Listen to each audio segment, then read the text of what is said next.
It was the first time Cecilia dared to ask for alms. She came shyly to a subway passage, put her shabby cap on the floor, and was standing there silently, lowering her eyes in shame. Passers-by, seeing the young girl, rarely gave her money, but mostly criticized or lectured her. "Aren't you ashamed? You are young, healthy, you have arms and legs. Go get a job. Lazy." This made Cecilia feel uncomfortable. She wanted to disappear in shame. No one knew why she was here, why she couldn't get a job, why she had no roof over her head. But everyone wanted to criticize her, and then, suddenly, 3 men ran up and started pushing her and shouting, "Get out of here! Who the hell are you? All the places here are divided between us." Cecilia cried and covered herself with her hands. "Don't touch me, let me go. I'll leave now, someone, please help me." The men took the money that was in the cab, then pushed Cecilia hard, spat after her, and went away, shouting one last time, "We don't want to see you here again, understand, or you will regret it." As she fell, she hit the iron bars on the floor and cut her hand badly. She cried out from the intense pain and began to lose consciousness. Some of the kind-hearted passers-by called an ambulance, and the beggar was taken to the hospital, to the surgical department. There was a young doctor on shift, Eddie. He didn't like homeless people as much as anyone else. They usually had no ID, no money, and they smelled bad. No one wanted to treat the homeless, even to approach them. Therefore, when the nurse told him that the ambulance delivered a beggar with a deep cut on her arm, he grimaced and sighed, but went to help her. There was nothing he could do. He was obliged to save the life of any person. He said hello and examined the patient. The doctor expected to see a dirty alcoholic, but to his surprise, a young and pretty girl was sitting quietly in front of him. She had long blonde hair, and her huge gray eyes with long eyelashes were looking at him pleadingly. The patient's clothes were old but clean and not stinky. While the doctor was stitching up her wound, they talked. The doctor asked, "What's your name? What happened? Why did you cut your hand so badly?" The girl, grimacing in pain, answered, "My name is Cecilia. Long story short, I have a tough life, and I was forced to beg for alms for the first time in my life. It turns out the place was already occupied by some thugs. They kicked me out and made it clear that it would be bad for me if I ever showed up there again. When I fell, I had an iron bar, so I got hurt. I'm just unlucky. An old kind lady sheltered me temporarily, but I realize that I can't live off her forever. It's embarrassing, and I need to restore my ID. To do that, I need money. It's such a vicious circle." The man looked at the patient and wondered why her face seemed familiar. The painfully familiar face, her smile, her voice, and then it hit him. Cecilia looked a lot like his late wife, Meredith. Wow, how is that possible? It was the reason why the surgeon immediately sympathized with her. He finished all the manipulations and said, "Yes, it's a difficult situation, Cecilia. It's really critical. Your wound is quite deep. I put a drain, so you have to stay here for a few days. The nurse will take you to room number 3. You don't have anything with you, right? I'll tell the nurse to give you a robe. The food here is not bad, so stay here, recover, get some rest, and then we'll figure out what to do with you. I'll check on you at the end of the day." The girl thanked the doctor sincerely and was glad she could stay at the hospital, because now she had a roof over her head and food, at least for a couple of days. The wound was healing well, and Eddie checked on her regularly, asking about her condition. Even the nurses asked him in surprise, "You're visiting the patient from the 3rd room a lot, Eddie. Is she a relative or friend? The wound has already healed. The drain has been removed, and the girl is ready to be discharged from the hospital, but you're still delaying." The doctor replied in puzzlement, "I feel sorry for her. She has nowhere to go, but she is obviously a good person. She won't survive on the street. Let her stay here for a couple more days, under my responsibility." That day, the surgeon's son became very ill. In the morning, he started sneezing and coughing. He had a fever. It was not safe to leave the child alone at home, and there was absolutely no one to babysit him. He had to do something urgently. He couldn't get a week off, and couldn't figure out where he could find a good nanny for his son. The next day, Eddie came into Cecilia's room and suggested, "Listen, Cecilia, I have a huge favor to ask of you. My son is ill. At first we thought it was just a cold, but it's been complicated by bronchitis. He has a fever and has to stay at home for 3 weeks. He is not a baby. He is 9 years old, but still, I am afraid to leave him alone. He has to take a lot of pills. He needs treatment, and in general, he needs someone to take care of him. My son's name is Charlie. It's just the two of us. My wife died. She had kidney disease, and we have no other relatives. I wanted to take a sick leave myself, but then, unfortunately, 2 surgeons from our department were sent to another district. There was a serious accident there. You must have heard about it. There are a lot of injured people, so I have to handle everything here alone now. Could you babysit my son? Just for a while, until he's better. I'll pay you well. You can live at my place, and I guarantee you delicious dinner and hot shower daily. You said you need money, so will you help me? Cecilia hesitated. On the one hand, the offer was very good food, money, and a place to stay, but on the other hand, she was afraid that she would not be able to cope with it and would let down such a good man. So Cecilia didn't lie and answered, I really want to help you, but I'm not sure I can. I am not a professional nanny. I have never taken care of children. What if I do something wrong, or your son won't like me? Eddie smiled. You certainly don't have to worry about that. Charlie is a very calm, polite, and sociable boy, so he won't be a problem. I'll show you and tell you everything. I'm sure you'll be fine. If you help me, I won't have to worry about whether my son has eaten or taken his medicine. Cecilia agreed. She was discharged from the hospital and went with the surgeon to his home. At first, she was very timid and shy. She felt uncomfortable in the doctor's large mansion. The first thing Eddie did was to take her to meet his son. Cecilia looked at the skinny, blond boy who was playing in the room. Seeing the guest, he was surprised and asked, Hello, Dad. Do we have guests? She works at the hospital, too. The man smiled and touched the little boy's forehead. No, Charlie. This is Cecilia. She's going to be your babysitter until you get better. I'm very worried about you, and for good reason. You've got a fever again, and instead of staying in bed, you've been playing all day long. Did you take all your medicine? Why haven't you eaten anything again? Charlie, you and I have talked about this before. The boy lowered his eyes guiltily. I know, Dad, but I have no appetite at all, and my throat hurts so bad it's painful to swallow, and staying in bed is boring. I'm glad Cecilia will be with me now. We're going to play, aren't we? Cecilia laughed and replied, Of course, we're going to treat you, so we don't upset Daddy, and we're going to play. Listen, Charlie, I know a special recipe healing porridge that my grandmother used to make for me when I was sick. Do you want to try it? It'll help you to recover in no time, and your throat won't hurt so bad. You don't believe me? Let's try it. The boy got excited. I'm not sure. I actually don't like porridge. My dad's porridge is never tasty. But if it's healing, then okay, let's try it. I don't like to be sick. Cecilia went to the kitchen, asked the man where the kitchen utensils were, and began to work her magic at the stove. She made a berry vitamin drink and porridge with vanilla and raisins, decorated it nicely, and served it to the table. Eddie marveled at Cecilia's skill. Charlie was overjoyed, for the treats were colorful and unusual, and he was surprised the porridge was really delicious. He ate a large bowl of porridge with gusto. Usually, Eddie didn't like porridge, but ate it too. For now, it was really tasty. Charlie said happily, This porridge is brilliant. This is the kind of porridge I like. It's great that you will stay at home with me now. At least I won't be bored. Daddy, I've taken my pills. Can I watch cartoons? Eddie replied, Yes, you can watch, but not for too long. The man turned to the girl. Cecilia, you're amazing. Charlie refuses to eat so often, even when he's healthy, and now I can't persuade him to eat anything at all. Besides, I'm a terrible cook. To be honest, my son loves pizza and often asks for it, but I realize that the child needs normal food.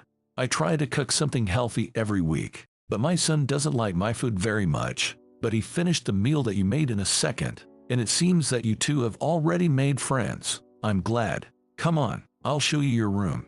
The girl was happy that she had satisfied the child and found a common language with him.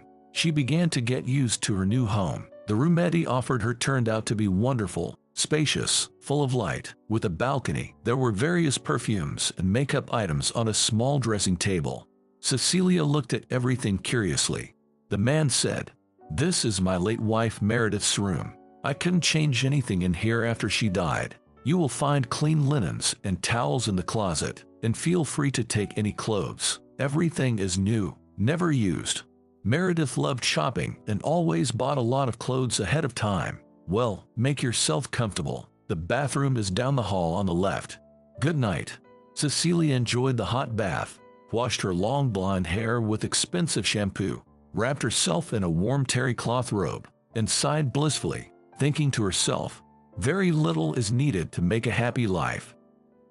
The girl closed her eyes, but couldn't fall asleep and began to think about everything that had happened to her. These dark thoughts kept popping up in her mind over and over again, making her anxious. Cecilia grew up in a small town, living with her mother Marianne and grandmother Nancy. Her father died in an accident when she was only 9 years old. Her mom had a very bad temper. It was very difficult to coexist with her. She was always fighting with her father when he was alive, and when he died, all the negativity turned to Cecilia. All the girl could hear was, "How many times should I ask you? Don't turn around like an elephant. Don't make noise. I have a headache. Did you do your homework? Why are your grades in school so low? Why are you so stupid?" Cecilia heard such phrases every day. She often argued with her mother and cried, but she didn't care about the tears of her only child. Sometimes it only made her even more angry. "Why are you crying like a little girl? You better go wash the dishes. Your mother came home from work, and the house looks like a mess." Therefore, the girl didn't really love her mother. She was even afraid of her, and if it were not for her dear grandmother, she would probably run away from home. Grandma Nancy loved her granddaughter, always felt compassion, and encouraged her, saying, "Don't listen to anybody. You're a very smart and beautiful girl. Your mom is just very tired. It's hard for her to cope with everything alone. That's why she gets angry. But your mother loves you. She just doesn't know how to express her love. I know how hard you try. You are helping your mom, and you're doing well in school. Everyone gets low scores in school sometimes, but you shouldn't get upset about it. Come to me, my sweet girl. Everything is okay. Calm down." Cecilia loved her grandmother and clung to her because only Nancy understood her inner world and supported her in everything. Nancy was a doctor when she was young. She also knew a lot about herbs and treated everyone she knew. It was never boring with her. The elderly woman often went to the woods with her granddaughter, taught her how to notice useful herbs under her feet, and told her what they could cure. The retired woman had once raised her daughter alone, and now she was raising her granddaughter. Once, when Cecilia was 10 years old, she and her friends went to the river to swim. Everyone knew that it was impossible to swim to the other side of the river. They said there was a deep maelstrom there, but the children were curious. They decided to check if it was true, so they started swimming to see who was faster. Cecilia tried to beat everyone. She was an excellent swimmer and was the first to reach the middle of the river. Suddenly, the maelstrom began to swirl her. She panicked, tried to swim out with all her strength, and shouted, "Help me, I'm drowning." The water was cold and her leg cramped. Cecilia screamed in sharp pain and the water started pulling her under. The children were confused, frightened, and were afraid to go into the maelstrom after their friend. They only ran ashore and shouted, "Help! Cecilia is drowning! Help!" She was rescued by Andrew, a teenage boy from the neighborhood, 5 years older than Cecilia, who was fishing nearby. He was brave enough to dive under the water, even though he could drown. He managed to drag the girl to the shore and even brought her to her senses.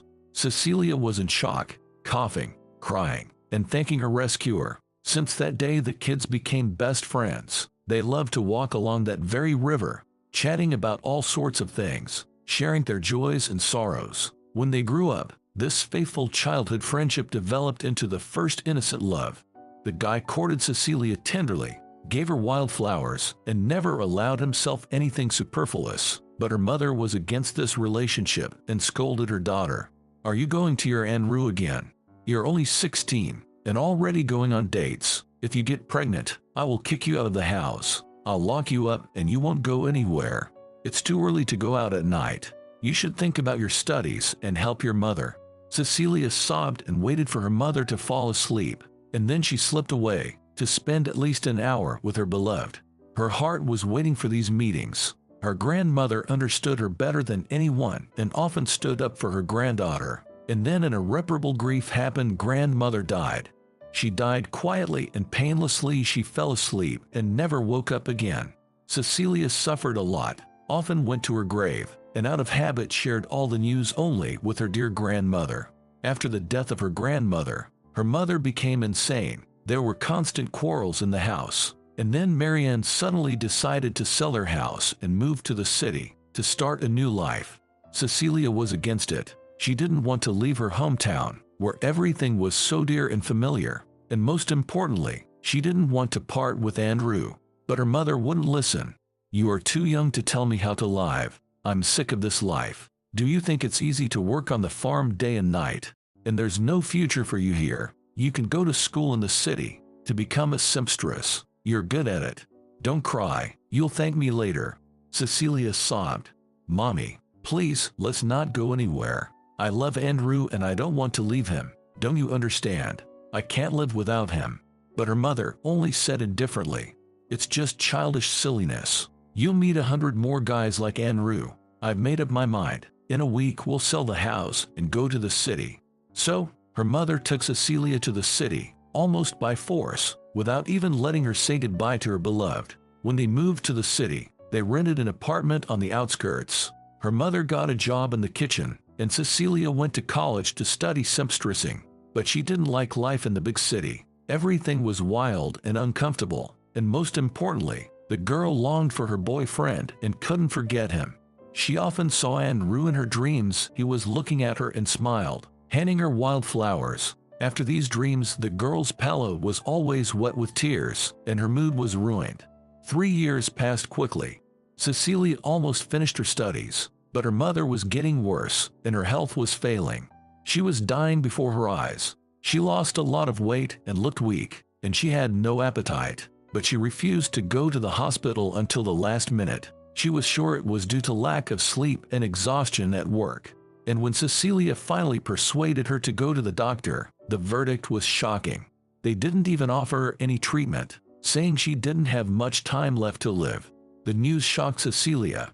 Her mother died 3 months later, so the girl became an orphan. Just before she died, her mom finally said those very important words. "Forgive me that I was always so tough with you, that I didn't give you enough affection. It's just that I've always had a bad temper. But remember, I've always loved you. I lived only for you. I tried so hard. I thought that we would be lucky in the city, that we would start a new life. But I guess fate had other plans." Cecilia cried, kissed her mother's weak hands, and whispered, "I love you too, Mommy. Don't go away. Don't leave me, please. How will I live without you? I'm so scared." And her mother said to her, "Don't cry, my dear. Find a decent husband. I've been single my whole life and it's been too hard for me. Find a good husband and you will always have support." Cecilia had no idea what to do or how to move on after her mother's death. Her mother's savings had been spent on the funeral and memorial services and were fading before her eyes. In despair, Cecilia remembered her mother's advice and married literally the first man she met. She met Lucas by chance on the street. He gave her a ride to college and introduced himself as an entrepreneur. He pretended to be rich and successful and promised her a beautiful life. That's why Cecilia thought it was the way out of the situation. Her husband would provide for her, and he had his own apartment. They got married, and only when they began to live together did the girl realize what a nightmare she got into. It turned out that Lucas was not an entrepreneur. He gambled all the time, didn't have a job, and often went somewhere at night. The quarrels began in the family. Cecilia cried and asked him to stop, to find a job and live a normal life. She wanted a quiet, happy life, to have kids. They lived together for only 6 months, and then Lucas lost all the money and ran away to avoid going to jail. The apartment was taken away by criminals for debts. They came and kicked Cecilia out. They didn't even let her pack her belongings and papers. They threatened that if she ever came to the apartment again, she would be in trouble. That's how Cecilia ended up homeless. She wandered around the streets and cried, and slept in basements and subways. She was starving, and fear was gripping her whole body. Will she live like this forever? What awaits her? Only poverty. The elderly lady, who worked as a janitor, was very compassionate and took her in, even though she was very poor. The girl was ashamed to live at her expense, so she decided to try begging, but it all ended very sadly. Even now, being in the surgeon's comfortable house, being safe, Cecilia was worried. I'll stay here for a while, help the doctor, earn some money, but then what? Back on the street. I wish I could restore my ID. The very next day, Cecilia began her babysitting duties. She and Charlie had a lot of fun together, but she didn't forget that Charlie still had severe bronchitis, so she treated him. In addition to what the doctor prescribed, she remembered her grandmother's recipes and made herbal potions. The boy gradually recovered. They did everything together, cooked dinner for Dad, cleaned the house, and then played chess and bingo. The days passed quickly. Eddie was totally immersed in his work, coming home from work very late, but he was happy to have Cecilia living with them. He had delicious dinners, saw that his son was doing much better, and never stopped thanking the girl. Thank you, Cecilia. You are my savior. I don't know what I would do without your help. I can work in peace and be sure that everything is fine at home. If I could, I would never let you go anywhere. One day Cecilia and Charlie were in the kitchen making dumplings and talking about all sorts of things. The little boy was doing his best. He clearly liked cooking. Cecilia didn't care that the boy's dumplings were big and not very accurate. On the contrary, she praised him. Great job. Daddy will be happy that his son made dinner for him. You know, your dad is wonderful. He saves people and loves you very much. The boy philosophically replied, Yes, Daddy is great. I know, and I love him too. Do you want me to tell you a secret? He's not my real dad. Cecilia was surprised. What do you mean? Not your real dad? Charlie, don't make up this nonsense. How can you say that? The boy continued. I'm not making it up and I'm not lying. He's my uncle, and my real parents died when I was a baby. I'm often home alone, so I found the papers by chance. There's my parents' death certificate and my adoption certificate. At first, I was upset that my mom and dad were dead, but then I realized that I could have ended up in an orphanage. So I was happy that Eddie's my dad now. He's really cool. Just don't tell him, or he'll be upset that I rummaged in his desk without asking. Cecilia was shocked by what she heard and promised not to say anything, but she felt even more respect for the surgeon, who had adopted his nephew and was raising him as his own son. Not every man could do such a thing. A couple of weeks later, Eddie asked Cecilia, Today is a very special day for me, but a very sad one. It's the day my brother, Andrew, died in a car accident. I always visit his grave. It makes me feel better. Cecilia, let's honor him. May he rest in peace. And his wife, Lily, too. Such a ridiculous death. They were so young, with their whole lives ahead of them. Cecilia couldn't resist asking, Tell me about him. What was he like? You grew up together, didn't you? The surgeon sighed and began to say, Yes, the story of our family wasn't happy. My parents didn't stay together long. My mom gave birth to my brother and me, and then she and my dad divorced a year later. My brother and I are twins, but we don't look alike at all, and so our parents couldn't think of anything better to do than to separate the children. My dad went to live in the little remote town and took Andrew with him. My mom stayed in the city and raised me. That's how we were separated when we were kids. My parents never forgave each other for everything that happened between them. But my brother and I, when we became adults and had our own families, we began to communicate much more. And then misfortunes began to happen one after another. First, my wife died. I was so depressed. I thought I would go crazy from the sadness, which tore my soul apart. Andrew supported me a lot. I was very grateful to him. I stayed at their house more often than I did at home. Then their son was born. I was just beginning to recover. The baby was a year old, and then another disaster happened. My brother and his wife died in a terrible accident, and their son was left an orphan, and there was pain, grief, and longing again. I thought I wouldn't cope with everything. Of course, I couldn't let the child end up in an orphanage, so I adopted him. So Charlie is my foster son. But believe me, I love him like he's my own child. Just don't tell him. The boy doesn't know about that. He thinks he is my biological son. Cecilia chuckled. You're a bad conspirator, Eddie. Charlie knows everything. He found the papers a long time ago and read them all, but he didn't want to upset you and kept quiet. The surgeon was greatly surprised. What? I can't believe it. He never said a word.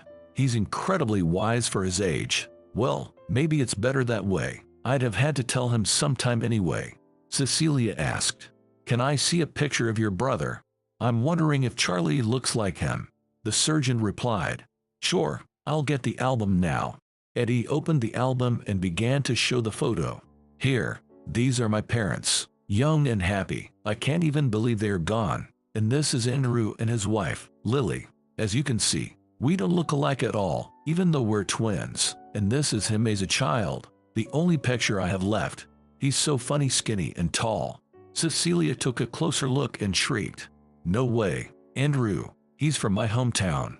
What a twist of fate. I know your brother very well. He saved my life when I was a kid, pulled me out of the river. Then we became friends, and later we even fell in love. He gave me such beautiful wildflowers and looked at me with eyes full of love. But my mother decided to sell the house and took me away almost by force. She didn't even let me say goodbye. I cried so much. I missed him so much. So, he is no longer alive. Cecilia's eyes darkened. Tears came to her eyes, and the memories came back. Eddie asked cautiously, Wow, you and I met at the hospital by chance. Was it really by chance? I mean, you were in love with my brother. I just can't believe it. What happened next? Tell me a little about yourself. How did you end up on the street? You haven't told me anything about yourself, and I don't want to ask you too many questions. But since tonight's the night for memories and revelations, why don't you share? Don't you have any relatives at all? Cecilia sighed. Well, there's not much to tell. My life has always been nothing but misery. I went to college and graduated. Then my mom passed away. She had a severe illness. We often quarreled. We were too different, and we had different goals and different dreams. But still, at least there was someone close to me. And after the funeral, things got really bad. I couldn't pay the rent. Nobody wanted to hire me without work experience. So I got married in a hurry. Literally to the first man I met. But as they say, if there's no love, there's no happiness. Lucas turned out to be a gambler, lost everything, and ran away to avoid going to jail. I was kicked out of the apartment by his enemies, who didn't even let me pack my belongings or at least take my ID from the apartment. That's how I ended up a beggar. I wandered the streets. I was so scared, hopeless. An old woman helped me, took me in, and then I came to your hospital. That's the whole story. So, Eddie, thank you so much for sheltering me and giving me a job. I've almost got my papers restored. I'm going to get them in 3 days. So I'll leave soon, and I won't bother you and your son anymore. The man timidly took Cecilia's hand and said, You know what, Cecilia, don't leave, stay with us. Charlie likes you, I can see that, and when you're at home, I don't have to worry about him. I know that everything is fine. Besides, as it turns out, we're not even strangers to each other. You loved my brother, and he loved you too. You were a part of his life. It means a lot to me. I feel like I'm responsible for you. I'll take care of you. No objections. After my wife died, it's like something died inside of me too. Only my nephew kept me alive. And when I saw you for the first time, I couldn't figure out who you looked like. Here, take a look at this photo. Do you notice the resemblance? You and Meredith have the same eyes, the same hair, the same overall look. That's probably why I liked you right away.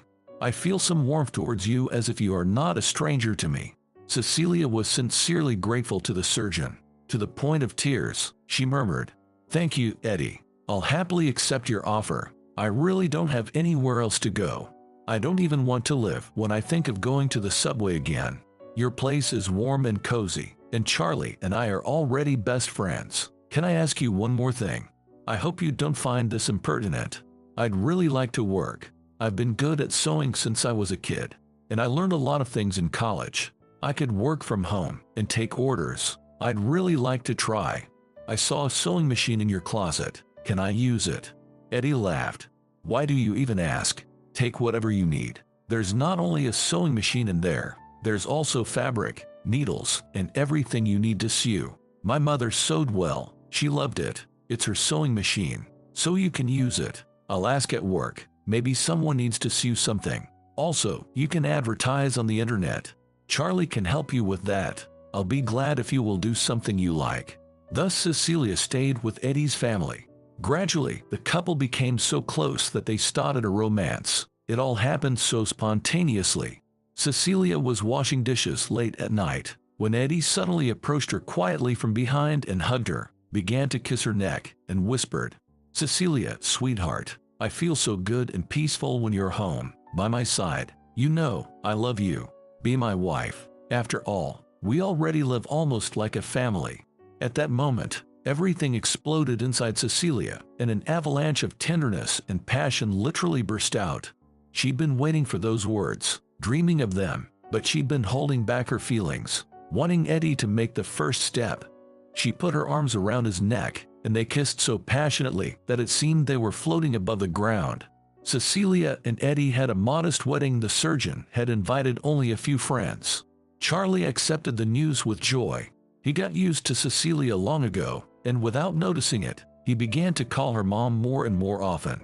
The boy helped her to post an ad about sewing clothes at home on all social networks, and soon the first customers texted her.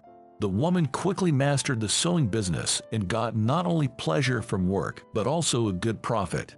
Life began to get better, and Cecilia finally felt truly happy. One chilly evening, the woman was returning home from shopping and saw an old man freezing on a cold bench. He was shaking from the cold, wearing only an old thin jacket, clearly out of season, and a ridiculous hat. He was shaking his palms, trying to warm them a little. Cecilia felt so sorry for the poor man. She immediately thought of her own experience of being homeless. She approached the old man and asked him kindly, "Good evening. Pardon me for bothering you, but it's so cold outside, and your clothes are out of season. Why are you here? Maybe you need some help." The old man raised his head and, barely moving his lips, replied, "I have nowhere to go, dear. I don't know who I am or where I come from." Everything clenched inside the woman. She didn't ask the stranger any questions and just held out her hand to him. "Get up, come with me. You need to warm up urgently. Otherwise, you can end up with frostbite. Come on, let's go. It's not far." The old man looked at her with so much gratitude and followed, saying, "Thank you for your kind heart. I'm really cold. I can't feel my feet anymore. Don't worry, I'll get warm and then leave. I won't bother you." Cecilia entered the house, and Charlie ran out to meet her in the hall. Seeing the guest, he exclaimed, "Hello, Mom. You're not alone." "Who is it?" Cecilia replied quietly. "Hello, dear. No, it's just a passerby. He's very cold. Take the bags and make some tea. We need to warm up our guest urgently. By the way, my name is Cecilia. My husband, Eddie, will be home soon, and this is our son, Charlie. What's your name? Why don't you take off your clothes and sit down in the chair? I'll bring you a warm blanket and some tea and honey." The old man answered timidly, "Nice to meet you. My name is Jonathan, I guess, but I'm not sure about that." The woman was greatly surprised. "What do you mean? You're not sure? You don't remember your name? I can't believe that." The man said, "I don't understand anything myself. It's like emptiness in my head, as if everything had been erased from my memory. 3 months ago, workers from the construction site found me in a ditch, unconscious. I had a huge wound on my head.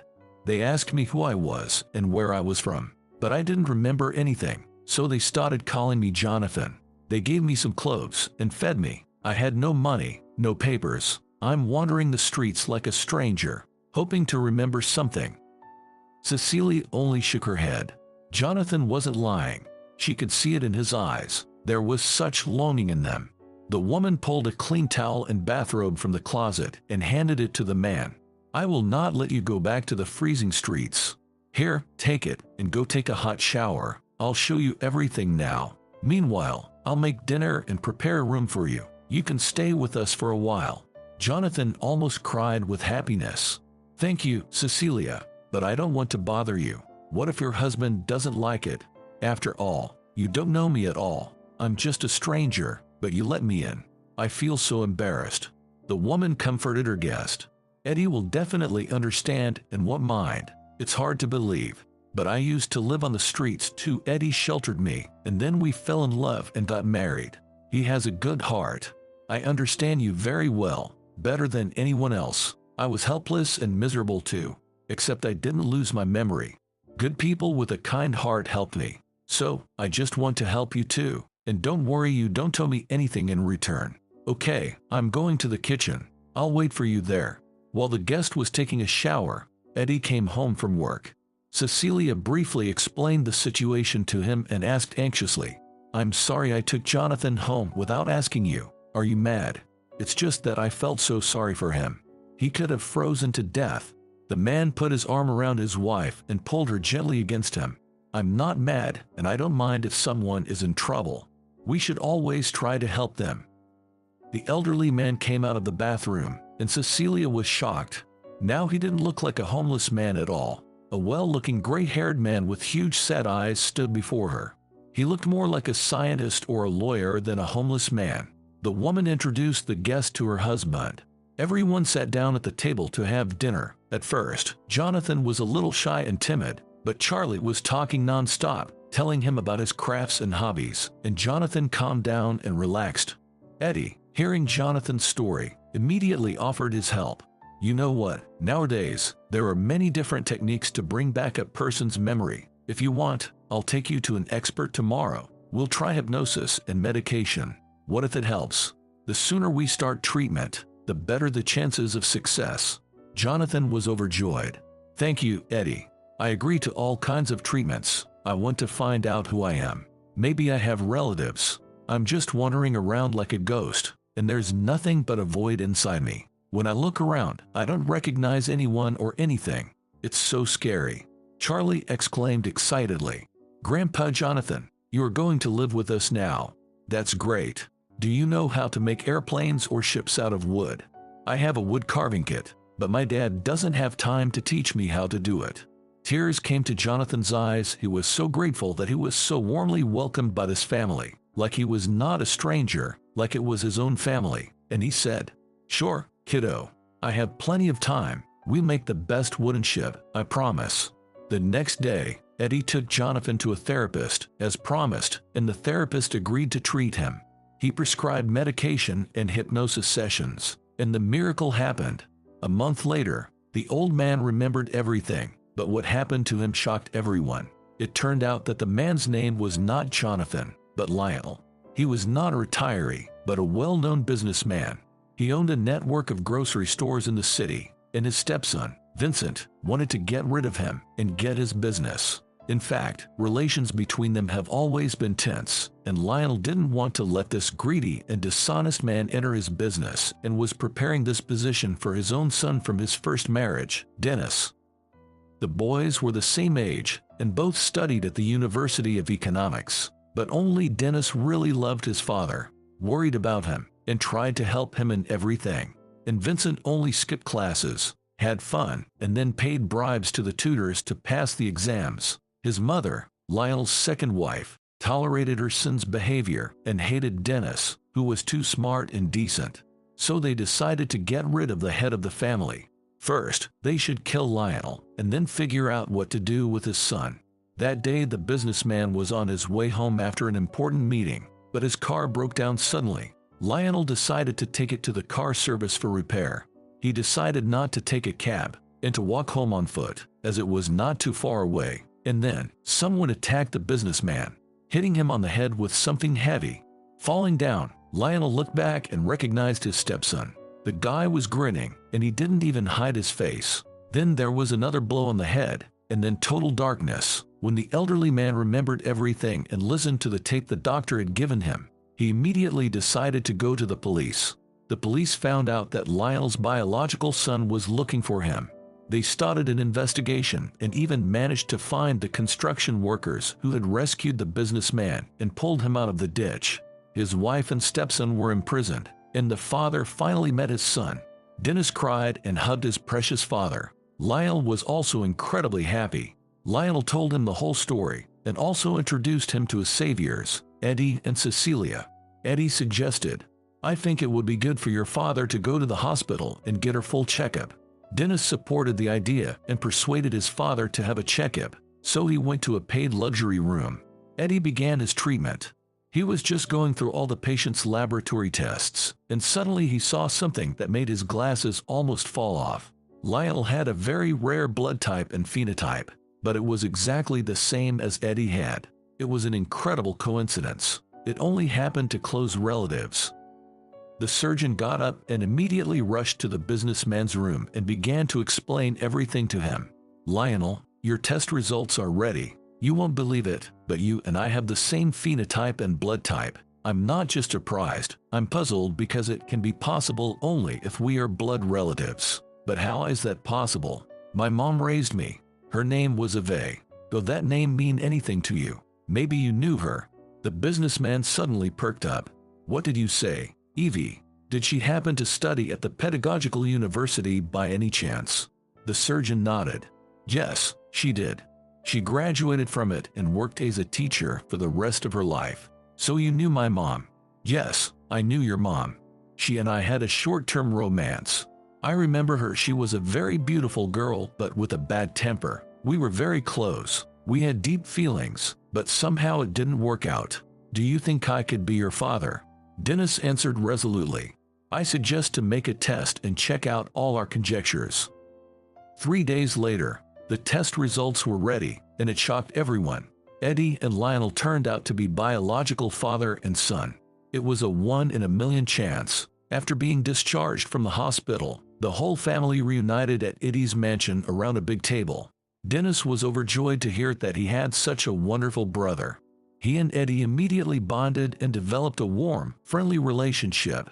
The brothers spent the evening sharing their childhood memories and talking about life. Charlie wouldn't leave his grandfather's side, and they discussed how they would go fishing on weekends.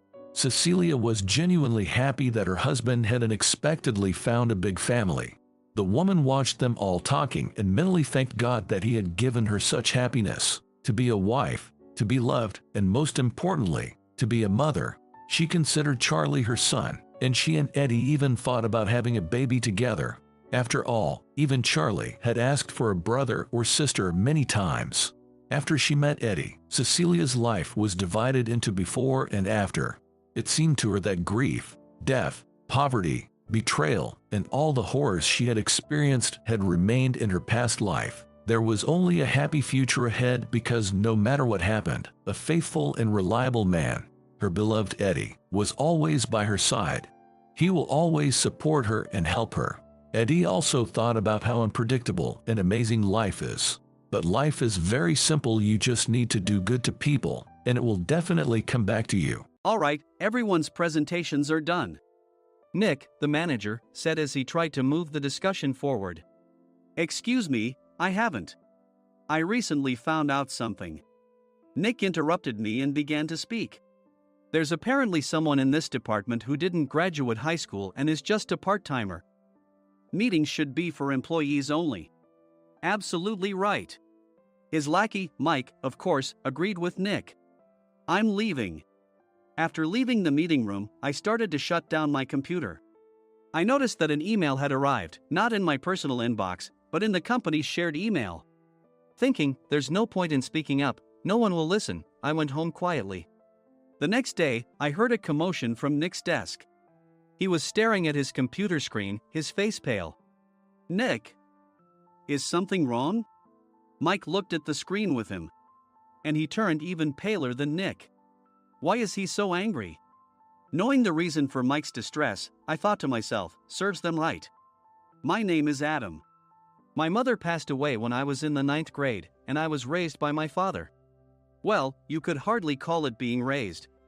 After my mother passed, my father changed. He drowned his sorrows in alcohol, and though he still went to work, he squandered our living expenses on horse racing. Because of that, I had to start working part-time as soon as I entered high school. Every month, I went to the convenience store with bills in hand that couldn't be auto-deducted from my father's account. Even though I endured it because I didn't want to be alone, I reached my limit in my second year of high school and dropped out. I found a live-in job at a distant inn. Thank you for everything. The day I left home, my father, still staring at the TV, spoke. Take care. That was our last conversation. Back then, 18 wasn't the age of majority, so I needed my father's permission to work, and I couldn't hide my place of employment. Yet, my father never visited me even once. I kept working just to survive, and before I knew it, I was 42. Years of hard work paid off, and I was transferred to the headquarters. I was thrilled to be recognized by the company, as I thought I'd be working in the field until retirement due to my lack of formal education. Listen up. Our work can change the future of our employees. Don't drag us down. On my first day after the transfer, Nick, dressed in an expensive suit, spoke sternly. There was a reason for this.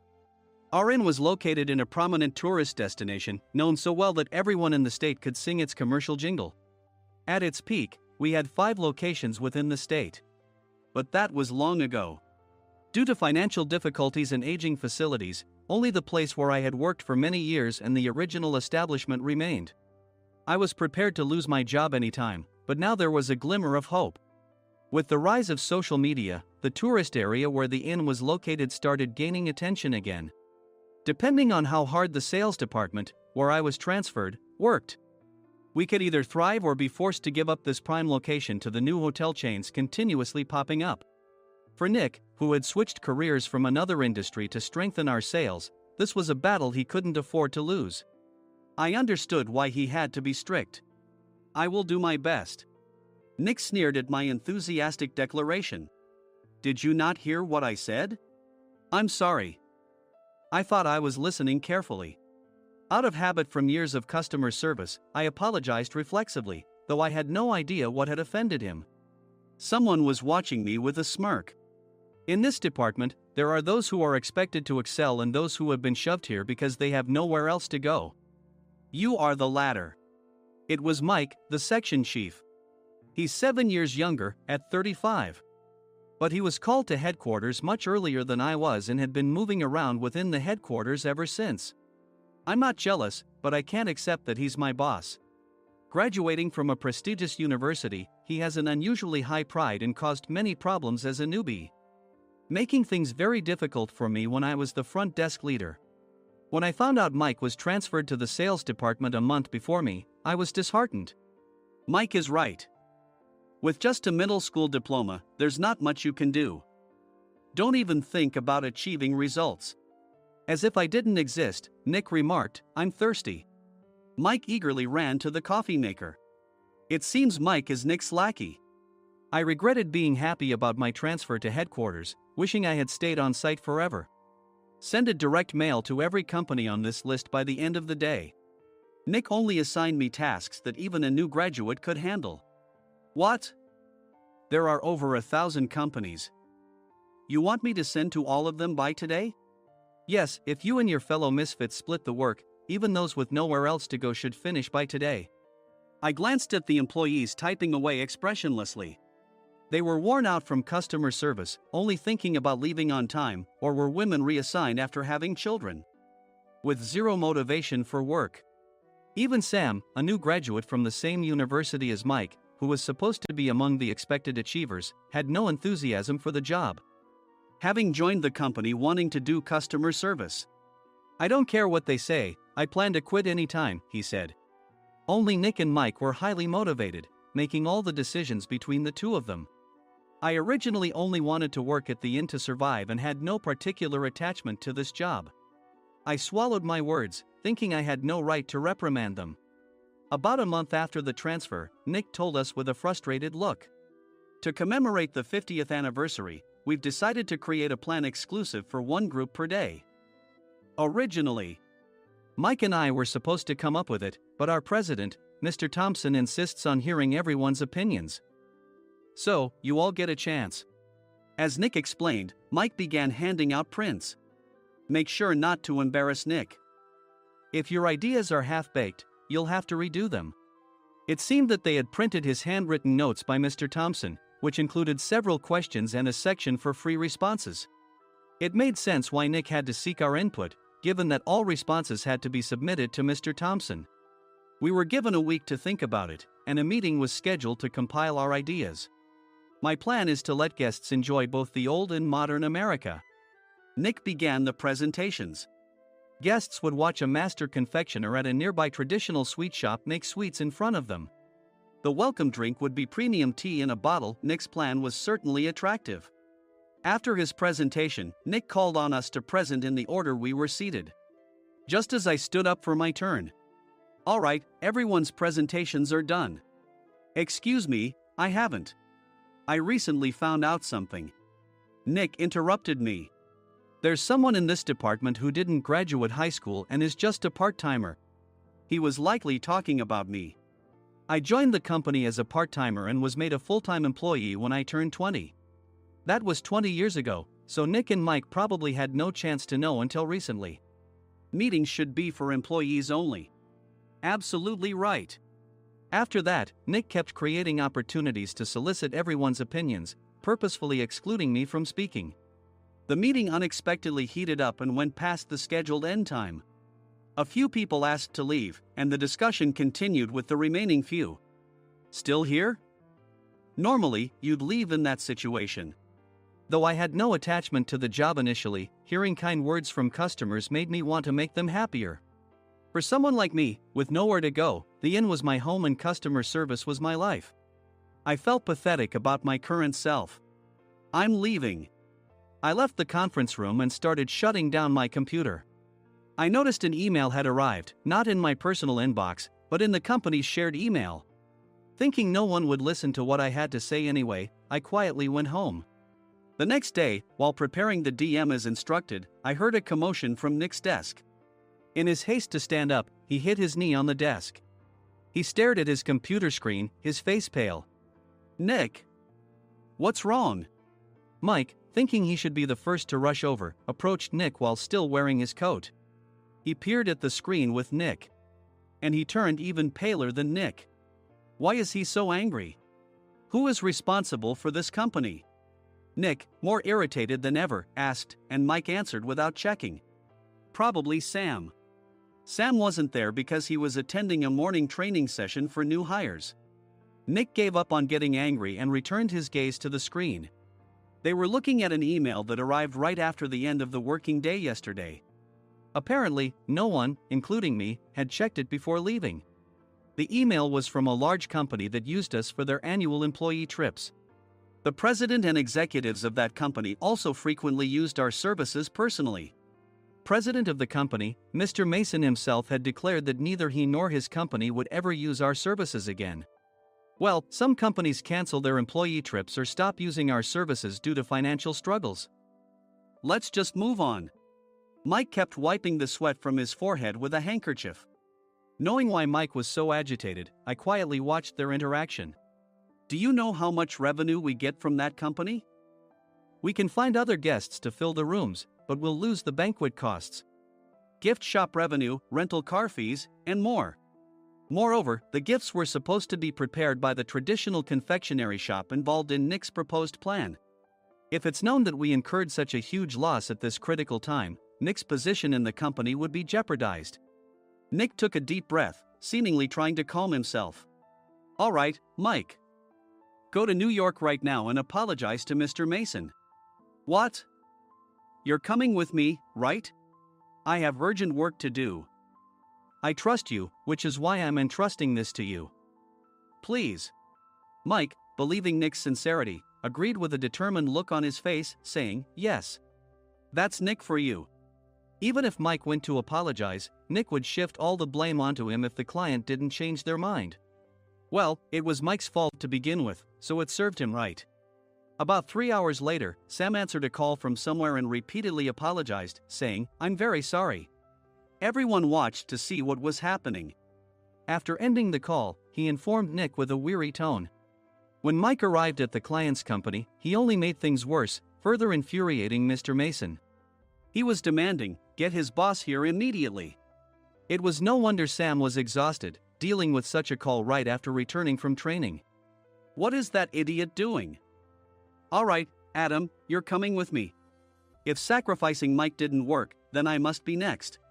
Normally, I'd want to refuse at all costs, but I saw an opportunity in this situation. If I can be of assistance, I'd be happy to join you. I obediently followed Nick, and we flew to New York. When we introduced ourselves at the reception, it became clear how serious the situation was. As the receptionist personally escorted us to the president's office. Angry voices leaked through the door, making both Nick and me uneasy. "Excuse me. I'm Nick, the supervisor. I understand my subordinate has caused you trouble, and I deeply apologize." Nick, with his experience in the corporate world, knew enough to offer an apology before excuses. However, his customer service skills left much to be desired. I sighed as I saw Mike trembling like a small dog in the corner of the room. "What kind of training are you giving your subordinates?" Mr. Mason glared at Nick with a red face. The intensity of his gaze made even Nick take a step back. Regrettably, I joined this company only 2 years ago and was unaware of Mike's issues. I should have identified his shortcomings sooner. Indeed, I should have realized sooner. No sensible person would come to apologize and then give a lengthy presentation on the drawbacks of not using their in. Nick froze, his mouth slightly open. Suspecting the worst, I picked up the documents that had fallen to the floor. It seemed Mike hastily prepared these documents on the plane, listing the disadvantages. Disadvantage 1: if you change the venue for the company trip, employees might suspect it's for cost-cutting reasons, leading to a negative impression. Reading it aloud half-jokingly, Nick snatched the papers from my hand and checked the contents with a furious expression. Among the stack of documents was a receipt from a nearby convenience store's copy machine. I felt a pang of dread, hoping he hadn't shown the receipt as well. What do you think he said when I asked what kind of nerve he had to do this? I'm very sorry." Faced with the dire situation, Nick must have thought there was nothing left to do but apologize. In a voice smaller than I'd ever heard from him, he uttered words of apology. He said, "I'm a Harvard graduate. I don't believe I said anything wrong." "Mike, what have you done?" Forgetting his plan to pin the blame on Mike, Nick yelled loudly, even in front of Mr. Mason. "I didn't do anything wrong." "You're still saying that? Look at him." Mike pointed at me with a shaking hand. "I was assigned to headquarters in my 20s and now I'm a section chief. This guy only made it to headquarters at 42. Everything I've done proves I was right. So why are we losing the contract?" Having said his piece, Mike collapsed to the floor. "Of course. You were sent there because you had nowhere else to go." Mike never expected to hear such words from someone he looked down upon. He lunged at me, and Nick hurriedly stepped in to stop him. "Mr. Thompson told me Mike is a quick thinker, and to take good care of him." There's no way he was pushed aside. "Don't make things worse here." "He didn't say quick thinker, he said only quick-witted, didn't he?" I don't remember that part." I recalled the many troubles Mike caused when he was a newbie. When Mike was on the front line, his pride was so high that he never apologized to customers. Customer service, especially in our job, doesn't work alone. It brings both good and bad situations. If the front staff or housekeepers made mistakes, or the cleaning company didn't properly clean a room, one had to apologize to the customers regardless of personal fault. Mike, in such situations, would never apologize, insisting he wasn't at fault. This often angered customers, and as the front desk leader, I frequently had to apologize on his behalf. He caused complaints and disrupted operations, which is why he was quickly moved to headquarters. In departments where he didn't interact directly with customers, his quick thinking was beneficial and things went well. But it seemed his flaws were starting to show. Corporate reservations are supposed to be entered into the system by the sales representative. But a quick check yesterday revealed that more than 10 items were missing from the client's reservation. The handover document clearly stated what needed to be prepared. Why didn't you enter it into the system? Why do we have to give them special treatment? Filling rooms near the banquet hall, setting up all the food in advance. Specifying the brand of wine, they're too demanding. No wonder he always angered customers, I thought, feeling a headache coming on. Grouping them in rooms near the banquet hall is for our benefit too. It makes it easier for the staff to set up beds and serve breakfast since everyone's schedule is synchronized. As for the other requests, Mr. Mason suggested them to lighten our load. I didn't know that. Nick finally seemed to realize that Mike was the one who had angered the client. What did you say to them? I just told them we wouldn't give them special treatment anymore. We shouldn't waste effort on things that don't bring in money. I was utterly exasperated at his lack of understanding of customer service. Of course, we shouldn't comply with unreasonable demands. But carrying over successful practices from past stays makes customers feel remembered and enhances their experience. Good memories encourage repeat visits. That's part of our job. I looked down at Mike, who was sitting on the floor. In our job, nothing is a waste. Mr. Thompson likely moved you to the sales department, hoping you'd finally understand this. How do you think he feels now that you've failed to meet his expectations? Mike, tears in his eyes, fled the president's office. I was amazed he still hadn't apologized. You have it tough, Adam. It's okay, we're all employees of the same company. I deeply apologize for this disrespectful incident. Especially after all the care you've shown us. If it weren't for you, Adam, I really would have stopped staying here. When I heard you were moving to the sales department, I was willing to reconsider if you handled it. Seeing us talk so amicably, Nick's face contorted. Do you two know each other? Adam's service is excellent. I always requested him specifically. Normally, we don't accept specific staff requests, but we made an exception for Mr. Mason, adjusting my shifts accordingly. He had personally stayed at our hotel just before my transfer, and during casual conversation, I mentioned, I'm moving to the sales department soon. If I hadn't told him then, things could have been much worse. Please continue to take care of us. I look forward to it. On the return flight, Nick awkwardly offered me a can of beer. It's still working hours. Of course, I had no intention of forgiving him for a single beer. Nick might try to pin everything on Mike and avoid any consequences. While pondering this, a startling fact came to light. Nick, the tea bottles for the plan have arrived. I handed Nick a bottle labeled with our inn's name. They look good. What are you talking about? These are plastic bottles. I had assumed we would use the trendy, high-end bottling tea. But what arrived were ordinary plastic bottles of tea with customized labels. The only unique aspect was the label, which had the inn's name, making it look customized. Upon further investigation, I discovered that a substantial amount of money was set to be paid to the tea company. It was priced like bottling tea. Does this plastic bottle really cost $100 each? The tea inside is specially blended for us. The extra cost is for that. Wouldn't it be better to use another tea company? Or is there a specific reason we must use this one? As Nick continued to make excuses, I showed him a printed email. I informed the tea company's president, Mr. Mitchell, that we discovered irregular payments and he confessed. He said you two were high school classmates and planned to split the extra money. That idiot. Why did he confess? That's not important.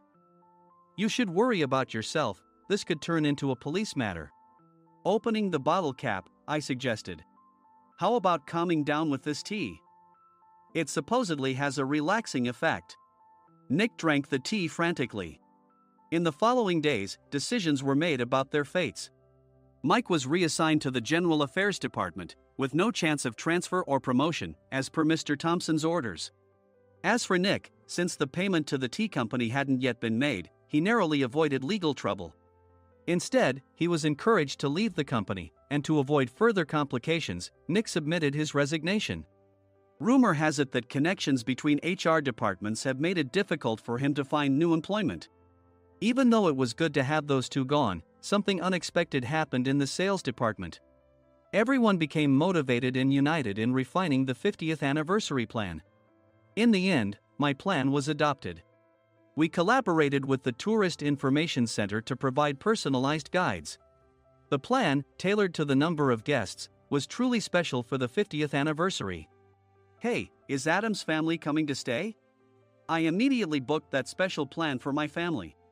Sam noticed it on the reservation list and quickly picked up on it. Yes, I'm inviting my father. That's great. I might invite my parents too. I lacked the courage to face my father just as Adam. But here, with the confidence Mr. Mason praised, I felt ready. The 50th anniversary plan was a perfect opportunity to reconnect with my father. I hoped to bring back the days when we could laugh together as we once did.